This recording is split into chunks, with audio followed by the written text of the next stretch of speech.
In this video, we're going to cover how to create a new web application using Ruby on Rails. This is actually going to be the first of a series of videos that will show you how to create your first fully running web application using Ruby on Rails. The first thing we're going to look at here is the Rails script. There's an actual script called Rails. If I do Rails-H, we'll see the help for that script. And this is the program that you actually use to create your Rails web application.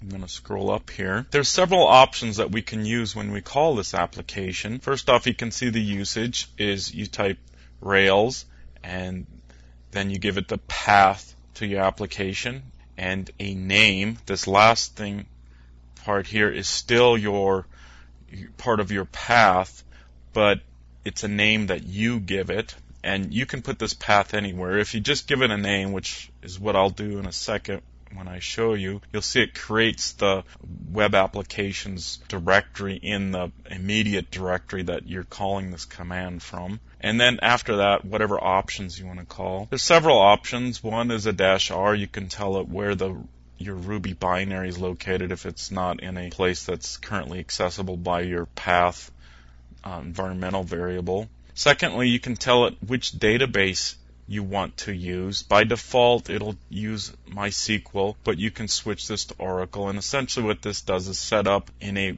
config file what database that is going to be used.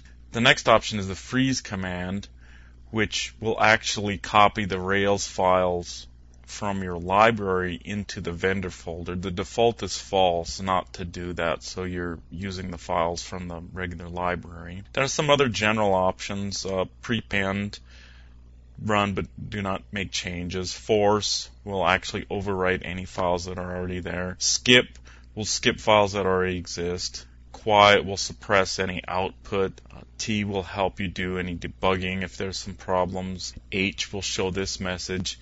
And C will modify the files with Subversion so that you can actually put your web application into a version management system using Subversion.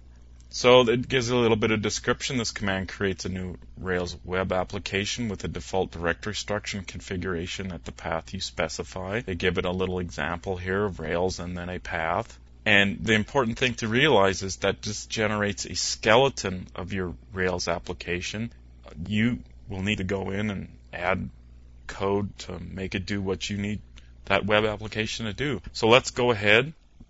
I'm going to create the web application, and the one we're going to work with here in the rest of these videos is called Movie Critic, and it's a little website that allows users to log in, enter movies, and then enter their critique about those movies, but they can also go to other movie critiques and add comments about those critiques. So it's just something I put together for our demonstration here. So I'm going to go ahead and hit enter, and you'll see it generate the files.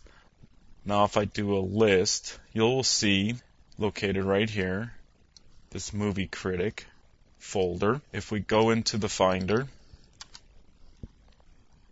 into my directory where it created, you'll see the folder right here. Let's go into that folder, switch my view, and here is our application skeleton all set up with the basic skeleton files for us to get started. In the preceding videos, we'll actually go into each one of these and get this application up and running. The one last thing I wanted to show you here at this point is that this application is, let's move into that directory, that this application is running, or able to run. Go to my web browser.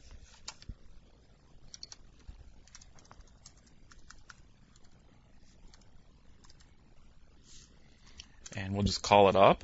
And there we go. We have a basic web application. You should probably do this after you set it up. In other words, go in, switch into your directory, do a CD, into whatever you called your web applications, into that directory, and then run script server to run your server. There's prior videos that cover what this actually does.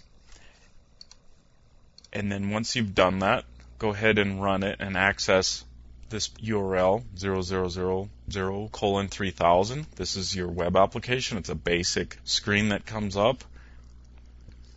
And there's a few more instructions here of how you can get started to get you going. This is the stuff we're going to do in the later videos here. Take a look here real quick. I can tell you a little bit about your environment. If you're having problems and you want to access one of the mail lists or the wiki or whatever, it's important to know what version of Ruby and Rails that you're running, and this is how you can access it right here.